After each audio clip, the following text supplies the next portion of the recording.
Well, it happened in Edmond. Ambushed at a traffic stop, an Edmond police officer quickly found himself in a life or death struggle with a suspect. Yeah, that scene rapidly unfolded near 15th and Broadway. This was back in May. Now, for the first time, that stranger who jumped in to help is telling our Lisa Monahan what happened. Lisa joins us this morning. Hey, Lisa. Yeah, the attack took seconds, Colby. The officer blinded by pepper spray and backup nowhere in sight.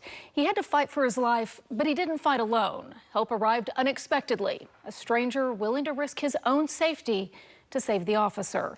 The video may be difficult for some to watch, but it does reveal what compelled this stranger to jump into action. 1724 South Broadway. I was coming north on Broadway. At the time of day, I mean, what was it, 5, 7, 10 minutes, something like that? when traffic is a slow go. The last thing anyone wants to do is stop. I didn't even think about it. Unless you're Bryan Schulte. And I'm just driving by. As long as it's paid to report. And the rush this time is not on the road. I guess when your adrenaline's up like that, you don't really feel time the same way. It happens so fast. Bryan's head is still spinning over all that he witnessed. You can see the knife right there. The flash of a blade. This is probably where you got stabbed. The sound of struggle.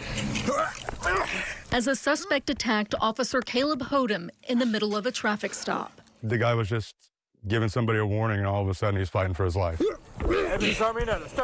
Blindsided and bleeding, 694 Start Medical. Officer Hodem managed to call for help. ALS, this is PD 1724 South Broadway.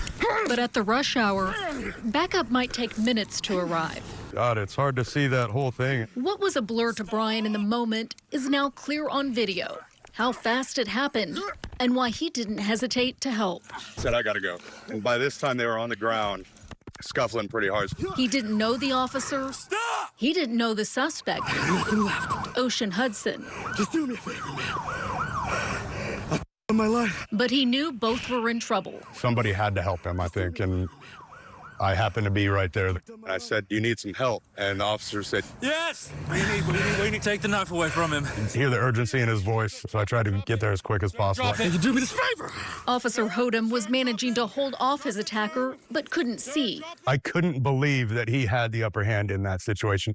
I think he knew he was hurt, but he didn't have a choice but to fight. Now, with two fights underway, Sir, drop it. one for the officer's gun, Sir, drop it. the other for the knife in Hudson's grip. Please, don't hurt anybody. Bryan could see the suspect had no plans to surrender. Shoot me, man. I got nothing to live for. 22? Yes, you do, buddy. You have everything to live for. No. Yes. I'm supposed to be in prison today. As soon as I heard that, it made me immediately sad. I couldn't believe I was hearing something like that. I mean, I realized he was trying to do the suicide by cop thing. He didn't know how to respond. Sir, drop it. That's the only thing I could think was hold him down. Don't let him get up. And I think that's the only thing. I mean, he was fighting for the cop's gun and everything. Bryan had no training, but gut instinct led him to step on the suspect's hand. But I ain't doing that. There we go. Back where it happened at the corner of 15th and Broadway, he can retrace every step. I had him down with my foot on him like this and my hand pinning it down. He lost his grip, and I grabbed the knife right here. At that point, I stepped back away, and I threw the knife a good distance away. But he'd noticed the knife was covered in blood, and he could see Officer Hodem was hurting more than he'd let on. But I've never seen that much blood come out of a human being before, and I really didn't think he was going to make it. You okay? Fortunately, backup arrived. 694 Start Medical. I got him. Get up. You need help, sir. With Bryan's help, Ocean Hudson was tased, Tase him, dude. Tase him. cuffed, and placed under arrest for the attack. Brought his arm around to get him in cuffs. And Officer Hodem was rushed to the hospital. God, I hope he's going to be okay. That's all I could think about. It was a horrible sight. I mean, I don't ever want to see anything like that again. Bryan prayed Officer Hodem would recover. Nothing else seemed to matter. When I heard he was out, it was a huge relief. Thank God. It's by the grace of God that he's okay. Life goes on, the rush resumes, and most will forget what happened here.